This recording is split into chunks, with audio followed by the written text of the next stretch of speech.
to Saturday, the 1st of October, and no sign of this heat dying away from England and Wales. Another hot and sunny day. Even Scotland and Northern Ireland, despite a lot of cloud and some outbreaks of rain, in any brightness, shouldn't do too badly. But eventually, this band of cloud and rain will herald a change in the weather as we look ahead to next week across all parts of the country. But that is some way off. Enjoy the sunshine while it lasts.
Tonight at 10, the calls for a new tax to help pay off Europe's mounting debts.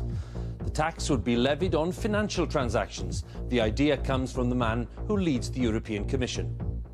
It is time for the financial sector to make a contribution back to society. But here in Britain, it's a lukewarm reception from some and total rejection by others.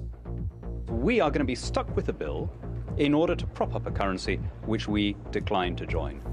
And we'll have the latest from Berlin on the eve of a crucial vote on the debt rescue deal. Also tonight, the High Court rules that a woman with severe brain damage should not be left to die. In Libya, the search for the colonel intensifies. We have a special report from the Sahara. From here, there's nothing but sand for 300 or 400 kilometres up to the borders with Algeria and Niger. It's said that Colonel Gaddafi could be out there somewhere, protected by a band of mercenaries. It's called Kindle Fire. Battle is joined in the lucrative handheld computer market as Amazon challenges Apple. And the warm weather could break new records. But it's not all fun and games.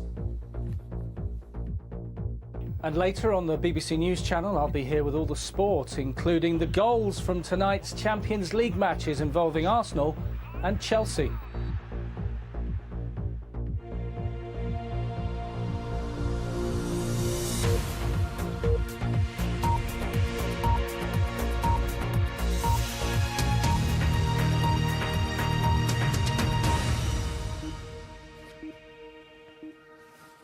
Good evening. A new tax on financial transactions, raising as much as £50 billion a year, would help Europe out of the current debt crisis. That's the view of the President of the European Commission, José Manuel Barroso, who also says that the EU needs closer integration to face what he calls the greatest challenge in its history. He made his comments on the eve of a crucial vote in Germany on the Euro debt rescue plan. Our Europe editor, Gavin Hewitt, has the story for us. These are Europe's days of anxiety, days of warnings and pressures. The President of the European Commission said it was the worst crisis in 50 years and that the European project could only be saved by further integration. We need a truly community approach. We need to really integrate the euro area. We need to complete the monetary union with a real economic union. It may be necessary to consider further changes to the treaty. If there was treaty change, it would give the